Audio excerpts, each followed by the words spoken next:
All right. Let's get into the predicted lineup. Ange was speaking in his press conference yesterday, and let's get into that extensive injury list. Yeah, so, I mean, Romero, Richarlison, Odegaard, Vicario, Van der Ven, all still fairly long-term absentees, so we're probably not going to see them, most of them, till maybe after Jan, but in terms of Romero, Van der Ven, till probably mid-Jan. Ben Davies had a setback in recovering from his injury, so he's going to be out for another couple of weeks, so he's not going to be available for Sunday. Obviously, Jed Spence is suspended after being sent off late in the game against Forest, and Dragoshin had a knock on the ankle. We don't know actually how bad it is, but all we know is he was painful enough that he couldn't continue against Forest and had to go off early. And look, he was asked, Ange, can BISSOUMA play centre-back? His answer was interesting, but I don't know, in terms of the rumours, it doesn't really lead into them. But he said, BISSOUMA's never played there before. I only played him there because I had no one else on the bench. So that was the only reason. So Dorrington was on the bench, wasn't he? Huh? Dorrington, was he not on the bench? Oh, I thought he was. No. He said I had no one else on the bench, so I had to put BISSOUMA there. He's never played there before, so I don't see how I can play him there. But then the rumours are he's going to play him there, so I don't know. Apparently, George Bannister said that in training they've been training with BISSOUMA at centre back. Does that mean just in case something else happens we've done it, or is it we're going to I mean, it makes sense though because we've got no centre back, so he probably should be training there just in case. But does that mean Dorrington's definitely not playing? I don't know. Yeah, it doesn't necessarily mean that. It doesn't necessarily mean it, but was Dorrington not in training as well? I guess he was. I guess he was. So look, we'll see. I personally we'll get into the centre backs in a minute, but let's start off with the goalkeeper, and obviously it will be Fraser Forster. Big Fraser, yeah, hasn't been quite as good as he had been in the past few games. Albeit Forest, I don't think he did too much wrong. But obviously United wasn't great. Liverpool wasn't great as well. So obviously now cast a bit more doubt about whether we should get a keeper in January. But yeah, he's going to play. He got no other option. Right back, we're going to look at Pedro Porro to make a return. Jed Spence is suspended coming into this game after his sending off at Forest, and hopefully he, with a bit of a rest behind his belt, even though it's not too much of a rest, but he's been out on his feet for a number of weeks now, and I think he needs a bit of a prolonged period of rest, but hopefully he can come in and provide for us. Well, Jed's put to bed any chance of that, so Porro comes back in. Hopefully, look, he came on for how long against Forest? 10 minutes. So hopefully he should be a bit more refreshed than we have seen him of late. He's going to have a lot to work on, though, because Cunha, Nuri, it's going to be difficult. So we're going to need him at his freshest. Yeah. Now the centre-back situation. Obviously, no fit centre-backs in the squad. The one that's definite and a dead cert to play is going to be Archie Gray. Yeah. Probably on the left-hand side, I'm guessing. Obviously, if Davis was fit, I would say Gray moves over to the right and Davis is there, but Davis isn't fit. So, yeah, I mean, it's mad that Gray is going to be our senior centre-back here, which is pretty mad to think about. Madness. Well, you never know. I actually think it will be BISSOUMA at centre-back. I want it to be Dorrington. I really do. We don't have Dorrington as an option, so it's going to have to be BISSOUMA. Well, I do think it's going to be BISSOUMA. I just got to feel like because BISSOUMA is a bit more of an experienced player in the squad, I feel he's going to go for him.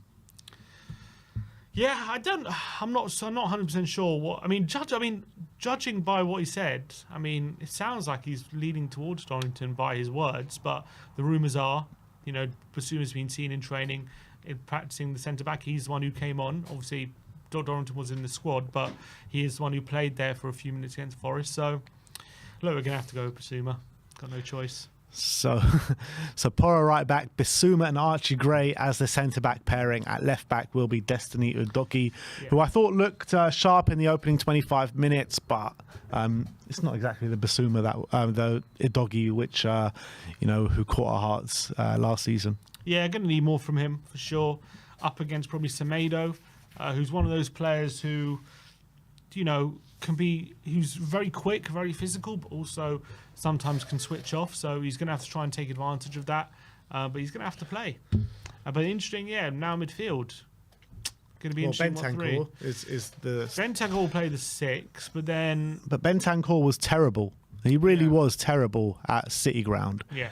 And I don't know why that was was. much better when he came on. He was. I want to see Bergvall start this game Me alongside too. him. Yeah. And I think if I'm going to pick a midfield three who I want to start, it's going to be Bentancur, Bergvall, and Maddison. Yeah, that's what I'm thinking as well. That's what I was going to say, because I think you play that, you play Bergvall, where is he, on the right here, add a bit more energy and freshness as well. Obviously, Maddison didn't start on the weekend, so he probably comes back in, and then I'm guessing you put Decky out wide on the right hand side. But I mean, it's this midfield three. Let's just talk about the midfield for a second, because I think Bergvall has actually earned his start, because he's been playing very well every time he's come on. He started the game against Southampton. I thought he put in a good performance. And James Maddison, I mean, he's got the most goal contributions and most goals in the Spurs team in the Premier League this season. 13 in 14 starts. Yeah, 8 goals this season in the Premier League alone. I think he's got more than the whole of last season already for him. He has, yeah.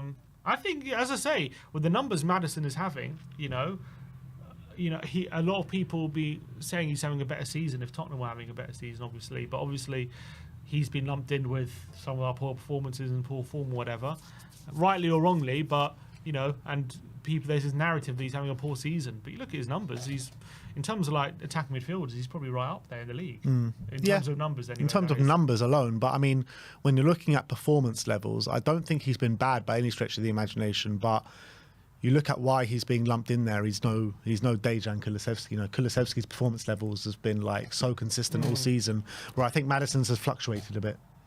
Yeah, I guess that's fair. But I think I think he's been better than people give him credit with.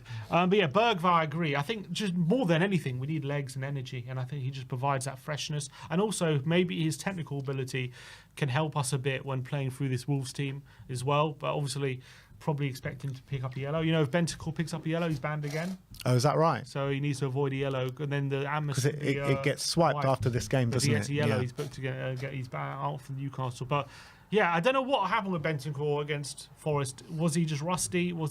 Is that just him struggling in that position? I don't know what the reason was, but there's no getting away from it. He was terrible. He just couldn't get into the game. So yeah, I think that's the midfield three. I'll go with Pape as well.